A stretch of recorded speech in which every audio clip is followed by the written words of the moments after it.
Welcome back to the YouTube channel, guys. Happy Monday, and super excited to be with you today and walk through another theme this week to help you take your real estate business to the next level. Before we jump in, I want to kind of zoom out for just a second and remind you where you've been the last few weeks and where we are going, because none of the content here on the YouTube channel or podcast is random.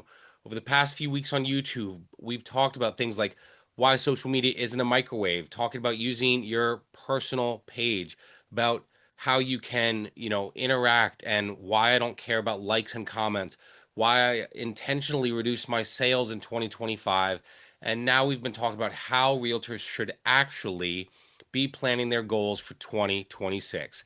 Then last week we got more specific. We talked about how to plan your goals the right way, how realtors normally plan their goals, and then the mistakes realtors make when planning their goals. And so I hope you have been thinking about your goals. We're now, halfway through January almost. So I hope you're on it and planning your goals and working on them, because we really got to get going if we want our business to grow in 2026. Now, here's the truth. Most realtors don't fail because they don't know what to do, and we talked about it last week. They fail because they don't know how to put in the daily deposits, the daily work required. They bounce from idea to idea, strategy to strategy. They never put the effort and energy needed into making something work for the long term. And so I really want you guys to not have like shiny penny syndrome or whatever it is. I want you to focus on one thing. And so before we get in, I'll just kind of say, like, it's very interesting. I focus on one main platform with my social media, Facebook. That led to being a multiple six-figure realtor, multiple years in a row.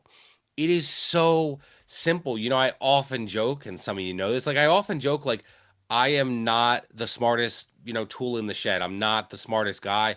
I just do the simple things. And so I want you guys to be doing the simple things. The simple things are what will work in your real estate business. So we've had these themes because I want you to grow on social media. And so I want to explain basically what this week is going to look like here on the YouTube channel. Okay. I am talking this week all about branding and personal branding. Talking today about, how personal branding creates clients automatically and why realtors fail to build a personal brand, and then talking on the podcast on Wednesday about, how personal branding can create clients without chasing them, without cold calling, things like that. And then Friday, bringing it all back and talking about how consistency with your personal brand beats every single algorithm, every single one. And so I want to talk very quickly. I want you to think about this. When you think personal brand, what do you think about? What does branding mean to you? Think about that for a second. Okay? Your personal brand. When I think about personal branding or just branding in general, I think so much. The first thing I think about is advertisers that we watch, right? When we're watching football or watching something with the family, all those advertisements and the millions of dollars that they put in. Well, if they're putting in millions of dollars, what are they doing and what are we missing, right? Think about it. There must be something that they are doing. There must be something that Apple or Nike or Rocket Mortgage or whoever is doing to get your attention. Why do they spend, we've got the Super Bowl coming up in a few weeks. Why do people spend millions of dollars on Super Bowl commercials? Because they want their brand to align with you. They want their brand to tell a story. Does that sound familiar? And they want you to think about something, right? I always joke at Christmas time, think about all those companies that have car commercials, right? And the wife comes outside and there's a bow on the new Mercedes or Lexus or whatever it is, and they're thrilled. Would any of you, seriously, any of you that are married, if you came home with a Lexus or Mercedes or BMW or Tesla or whatever for your spouse, would they be thrilled? No, I bet they would absolutely freak out and probably kill you. But the TV commercial has convinced us, oh, this is what love is. This is about what caring about somebody means. This is, what's going to make my spouse happy and things like that. And so that is branding.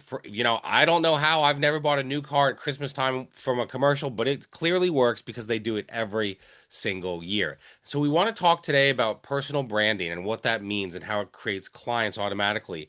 On Wednesday's podcast, going a little deeper. Then on Friday, talking about the consistency with your personal brand and how it beats the algorithm, right? So we talked a little bit about where we were going the last few weeks and how we got here. Here's what I want you guys to all understand. We talked about like Nike and Apple. We could even think about Starbucks. Most realtors don't have branding right at all. They don't. They think it's more graphics, more listings, more sold. That's not it. A personal brand is not what you post. It is who you are. Your personal brand is built over time. When you do things, and your people see it, that personal brand can become, oh, John helps first-time homebuyers.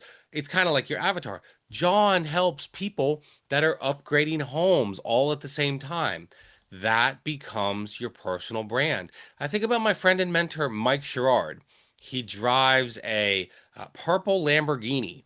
Why does he do that? Purple's not even his favorite color, guys. Why? He drives purple because it is connected with luxury, and people supposedly, he's done research on this.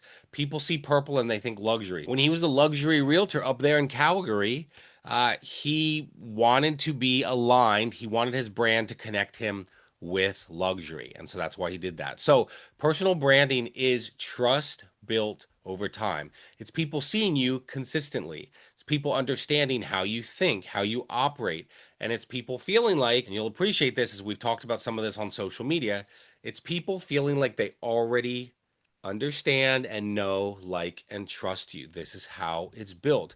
And then when somebody is ready to buy or sell and they connect to your personal branding, they don't have to go search any further for the best realtor. They call you. Now, here's why most realtors never build a proper personal brand. They're inconsistent. They're overthinking. They wait to be perfect. They tell themselves, I'll post when I'm more confident. I'll post when I lose some weight. I'll do this when I have more time. I'll start once business slows down. And while they're waiting, someone else is building that trust. So personal branding doesn't fail because it doesn't work. It fails because you are not being consistent enough. Personal branding is not built through big, massive moments, guys. It's built through small, daily actions. Showing up, right? What did we talk about last week? One thing in your business that you can work on, or a couple things. That's it. I don't try to get on every single platform, guys. Instagram, Facebook, Instagram, Facebook. It's very easy, and I've built a personal brand through them. Personal brand is built through small daily actions, showing up, sharing your thoughts, being human, and being vulnerable. You don't need to go viral. I've never gone viral to build my personal brand. You just need to be consistent. And I would actually argue that that is the more successful route than going viral. And that's the shift most realtors never make. So this week is about understanding that progression. Today we laid the foundation for why personal branding matters and how it's important and what it is. On Wednesday's podcast episode, we're going to talk about how personal branding creates clients without having to cold call, without chasing them down. I have a realtor that I coach, and just today she was like, I want to do open houses, I want to door knock, I want to this. And I said, why? Tell me why you want to do those things. Because if it's just to get clients and your heart is not in it, you will never have success doing it. And then Friday, we will take what we learned today, talking about why personal branding matters and why realtors fail to build it. Wednesday, talking about how personal branding gets you clients without chasing them down and cold calling them. And then Friday, we'll close out this week with how consistency in your personal brand beats every single algorithm you have ever seen. So make sure you're subscribed. Make sure you are watching the video channel here on YouTube. Make sure you are also subscribed to the podcast and let me know if you have issues finding that. But I appreciate you guys. I'm excited for a cool, awesome week together here on the YouTube channel and the podcast, growing and thinking about how to grow our personal brand. Appreciate you guys so much. And I'll see you guys on the YouTube channel Friday and on the podcast Wednesday.